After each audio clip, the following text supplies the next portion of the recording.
Welcome to ఎల్సెలా books podcast. ఈరోజు మనం ఒక చాలా ఆసక్తికరమైన వ్యక్తి గురించి మాట్లాడుకోబోతున్నాం. ఆయన పేరు అదోనీరామ్ జడ్సన్. అవును. ఈయన కథలో ఎన్నో మలుపులున్నాయి. అంటే ఒక పాస్టర్ కొడుకు, చిన్నప్పటినుంచి ఒక మేధావి. కాని యవ్వనంలోకి వచ్చేసరికి దేవుడు లేడనే నాస్తికుడుగా మారతాడు. ఆశ్చర్యంగా ఉంటుంది కదా. ఆ తర్వాత జరిగిన ఒకే ఒక్క సంఘటనతో ఆయన జీవితం పూర్తిగా మారిపోతుంది. చివరికి అమెరికా నుండి బర్మా దేశానికి వెళ్లిన మొట్టమొదటి మిషనరీగా చరిత్రలో నిలిచిపోతాడు. ఇంతకీ ఒక వ్యక్తి జీవితంలో ఇన్ని మార్పులు ఎలా సాధ్యమయ్యాయి? అసలు ఆయన అంతలా మార్చిన శక్తి ఏంటి? మన ముందున్న ఈ పుస్తకం ఆధారంగా ఈ విషయాలను కొంచెం లోతుగా చర్చిద్దాం. తప్పకుండా. ఈ కథ కేవలం ఒక వ్యక్తి ప్రయాణం మాత్రమే కాదు, ఇది రెండు పెద్ద సిద్ధాంతాల మధ్య జరిగిన ఒక రకమైన సంఘర్షణ లాంటిది. అంటే ఒకవైపు 18వ శతాబ్దపు జ్ఞానోదయం నుండి వచ్చిన హేతువాదం, రైట్, లాజిక్, రీజన్. అంతే. మరోవైపు అమెరికాను ఊపేస్తున్న మతపరమైన పునరుజ్జీవనం. ఈ రెండు శక్తుల మధ్య నలిగిన ఒక యువకుడి కథ ఇది. ఆయన పట్టుదల, త్యాగం ఒక దేశం యొక్క రూపురేఖలనే ఎలా మార్చాయో మనమీరోజు చూడబోతున్నాం. సరే, అయితే కథ మొదటినుంచి ప్రారంభిద్దాం. జడ్సన్ బాల్యం ఎలా ఉండేది? ఆయన తండ్రి కూడా పాస్టర్ కదా, అంటే ఇంట్లో వాతావరణం చాలా స్ట్రిక్ట్గా ఉండేదా? ఖచ్చితంగా. 1788లో పుట్టిన జడ్సన్ ఇంట్లో చాలా కఠినమైన క్రమశిక్షణ ఉండేది. వాళ్ల నాన్నగారు తన కొడుకు ఒక గొప్ప వ్యక్తి అవ్వాలని కలలు కనేవారు. జడ్సన్ కూడా తండ్రి అంచనాలకు మించి రాణించాడు. 3 ఏళ్లకే చదవడం నేర్చుకున్నాడు. 3 ఏళ్లకేనా? అవును. 10 ఏళ్లకల్లా గ్రీక్, లాటిన్ భాషల్లో పండితుడయ్యాడు. ఇంకా చెప్పాలంటే 19 ఏళ్లకల్లా ఇంగ్లీష్ గ్రామర్, గణితంపై 2 పుస్తకాలు రాసి ప్రచురించాడు కూడా. 19 ఏళ్లకే 2 పుస్తకాలా? అంటే ఆయన మేధస్సు ఏ స్థాయిలో ఉండేదో మనం ఊహించుకోవచ్చు. ఒక జీనియస్ అనమాట. నిజంగా. మరి ఇంత తెలివైన, మతపరమైన నేపథ్యమున్న వ్యక్తి నాస్తికవాదం వైపు ఎలా వెళ్లాడు? అక్కడేం జరిగింది? అక్కడే అసలు మలుపుంది. బ్రౌన్ యూనివర్సిటీలో చదువుతున్న రోజుల్లో ఆనాటి మేధావులను విపరీతంగా ప్రభావితం చేసిన ఒక పుస్తకం ఆయన చేతిలో పడింది. థామస్ పైన్ రాసిన కామన్ సెన్స్ గురించే కదా మీరు చెప్పేది? అవును, అదే. ఆ పుస్తక సారాంశమేంటంటే, మతాలన్నీ మనుషులు తమ స్వార్థం కోసం, అధికారం కోసం సృష్టించుకున్నవే తప్ప వాటిలో దైవత్వం లేదు అనేది. ఈ హేతుబద్ధమైన వాదన జడ్సన్ లాంటి తార్కికంగా ఆలోచించే యువకుడిని బలంగా ఆకర్షించిందనమాట. కరెక్ట్. దానికి తోడు జాకబ్ ఎయిన్స్ అనే స్నేహితుడు ప్రభావం కూడా చాలా ఉంది. అవును. అతనితో స్నేహం చేశాక జడ్సన్ విశ్వాసం పూర్తిగా సన్నగిల్లింది అని చదివాను. అవును. చివరికి ఒకరోజు తన 20వ పుట్టినరోజున పాస్టర్ అయిన తన తండ్రి దగ్గరికి వెళ్ళి ముఖం మీదే చెప్పేశాడు. ఏమని? నాన్నా, నేనికపై బైబుల్ను నమ్మను అని చెప్పేసి న్యూయార్క్ వెళ్ళిపోయాడు. ఒక్క నిమిషం, ఇది చిన్న విషయం కాదు. ఒక పాస్టర్ కొడుకు సమాజంలో అంత గౌరవమున్న కుటుంబం నుండి వచ్చి తల్లిదండ్రులతో అలా చెప్పి ఇల్లోతిలి వెళ్ళిపోవడమంటే, ఆ రోజుల్లో అది చాలా పెద్ద తిరుగుబాటు. అది కేవలం యవ్వనంలో ఉండే ఆవేశమా, లేక నిజమైన మేధోపరమైన సంఘర్షణ? అది నిజమైన మేధోపరమైన సంఘర్షణ. ఆయనకు దేవుడిపై కోపం లేదు, కాని ఆయన తర్కానికి దేవుడునికి అంతుబట్టలేదు. అందుకే తన మార్గాన్ని వెతుక్కుంటూ బయటికి వెళ్లాడు. కాని విధి ఆయన కోసం ఒక భయంకరమైన పాఠాన్ని సిద్ధం చేసింది. ఆ సత్రంలో జరిగిన సంఘటన అదే.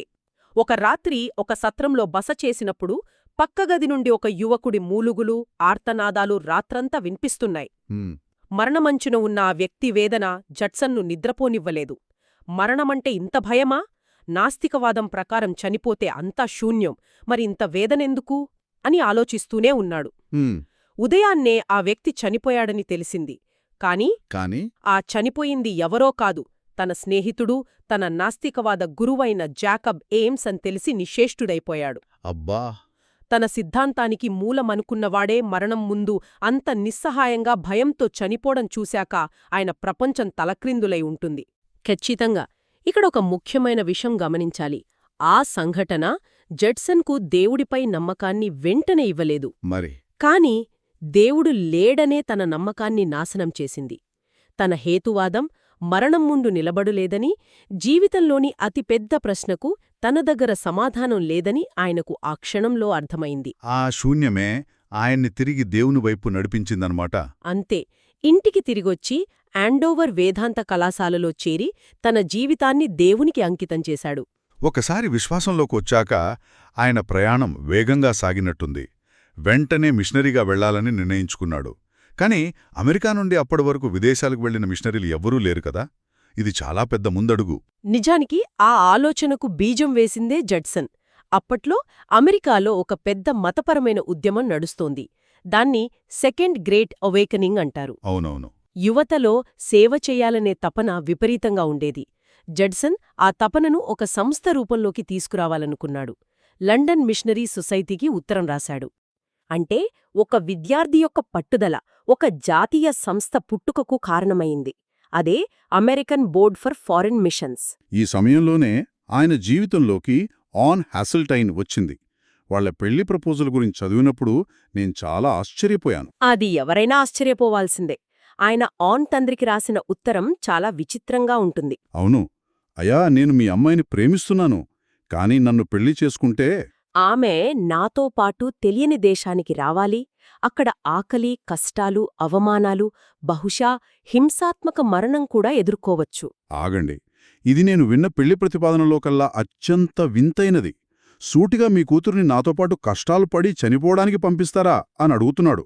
దానికి వాళ్లు ఒప్పుకోవడం ఇంకా ఆశ్చర్యం. అదే కదా. ఎందుకంటే యాన్ కూడా జడ్సన్ అంతటి పట్టుదల, విశ్వాసమున్న వ్యక్తి.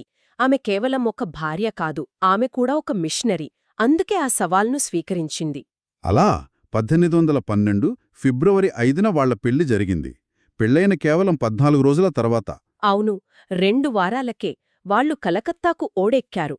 వారి జీవితంలో అత్యంత కఠినమైన ప్రయాణమలా మొదలైంది. కాని వాళ్లు భారతదేశానికి వెళ్లగానే సమస్యలు మొదలయ్యాయి కదా.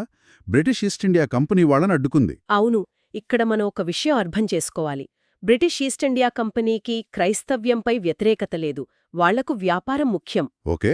మిషనరీలు వచ్చి స్థానిక ప్రజల మత విశ్వాసాలను దెబ్బతీస్తే అది అల్లర్లకు దారితీస్తుందని, తమ వ్యాపార సామ్రాజ్యానికి నష్టం కలుగుతుందని వాళ్ల భయం. అంతే.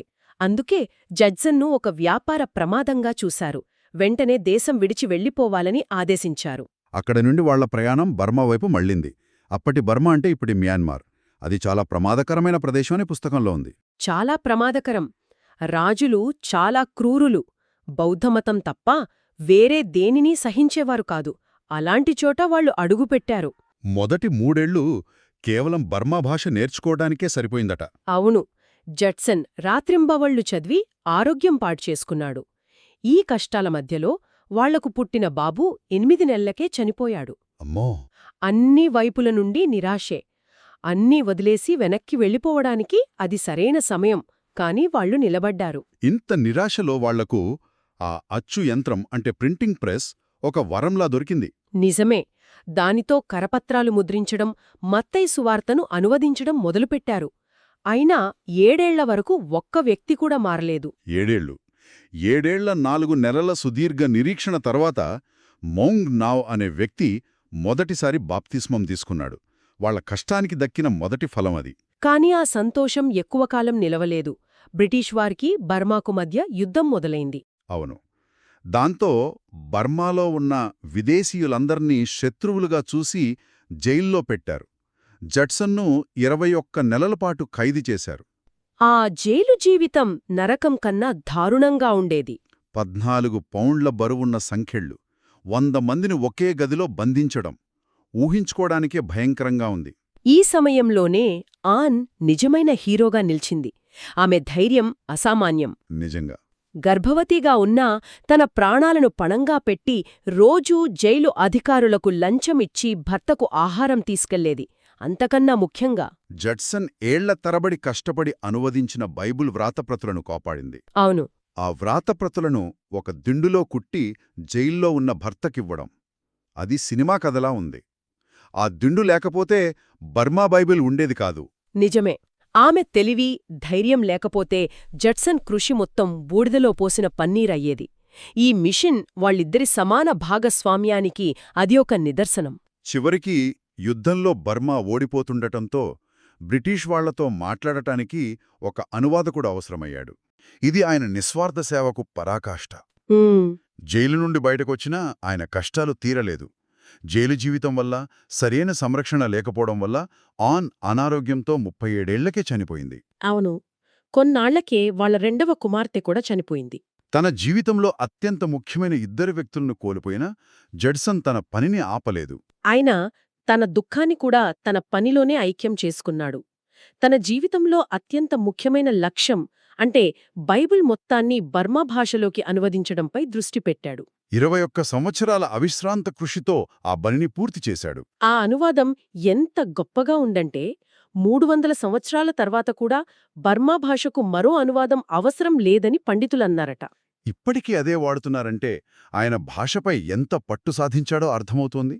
ఒక మత గ్రంథంగానే కాకుండా ఒక సాహిత్య అద్భుతంగా కూడా నిలిచిపోయింది. ఆ తరువాత ఆయన తన తోటి మిషనరీ బ్రాడ్మన్ వితంతువును వివాహం చేసుకుని తన చివరి శ్వాస వరకు బర్మా ప్రజలకే సేవ చేశాడు. అవును, 1850లో సముద్ర ప్రయాణంలో చనిపోతే ఆయన కోరిక ప్రకారమే ఆయన దేహాన్ని సముద్రంలోనే విడిచిపెట్టారు. మొత్తం 38 ఏళ్ల సేవలో 7,000 మందికి బాప్టిస్మం ఇచ్చారు, 63 సంఘాలు స్థాపించారు. ఈ సంఖ్యలు గొప్పవే, కాని ఆయన అసలైన వారసత్వం అది కాదేమో అనిపిస్తుంది. మీరు సరిగ్గా చెప్పారు. ఆయన అసలైన వారసత్వం 2 విషయాల్లో ఉంది. ఒకటి, బర్మా ప్రజలకు వారి సొంత భాషలో ఆయన అందించిన బైబిల్. అది వారి సంస్కృతిలో, సాహిత్యంలో భాగమైపోయింది. రెండోది, ఆయన అమెరికన్ విదేశీ మిషన్కు ఒక ఆద్యుడు, ఒక మార్గదర్శకుడు. ఆయన వేసిన బాటలో వందలాది మంది మిషనరీలు బర్మాకు వెళ్లారు. ఈరోజు బర్మాలో దాదాపు 43 లక్షల మంది క్రైస్తవులు ఉన్నారంటే ఆ మహావృక్షానికి బీజం వేసింది అదోనీరామ్ జడ్సన్. నిస్సందేహంగా. ముగింపుగా చెప్పాలంటే అదోనీరామ్ జడ్సన్ జీవితం కేవలం విశ్వాసం, త్యాగం గురించే కాదు. ఇది భారీ సిద్ధాంతాల మధ్య అంటే హేతువాదం మరియు మత విశ్వాసం, వలసవాద వ్యాపారం మరియు మిషనరీ సేవ వంటి వాటి మధ్య జరిగిన సంఘర్షణ యొక్క కథ. అవును. అన్ని అడ్డంకులను, వ్యక్తిగత విషాదాలను తట్టుకుని నిలబడిన ఒక అసాధారణమైన సంకల్పశక్తి కథ ఇది. ఈ కథ మనలో ఒక ముఖ్యమైన ప్రశ్నను మిగిలిస్తుంది. మన ఆధునిక, సౌకర్యవంతమైన ప్రపంచంలో ఒక వ్యక్తి తన జీవితాన్ని, సర్వస్వాన్ని పణంగా పెట్టేంతటి గొప్ప ఆశయం లేదా నమ్మకం ఏదైనా ఉందా? ఇది ఆలోచించాల్సిన విషయమే. జడ్సన్ను నడిపించిన ఆ నిబద్ధత, ఆ అంకిత భావం ఈరోజు మనకు ఎక్కడ కనిపిస్తుంది? ఈ పుస్తకాన్ని సంపాదించడానికి ప్రయత్నించండి, చదవండి మరియు దీవించబడండి. మా పోడ్కాస్ట్ విన్నందుకు ధన్యవాదాలు.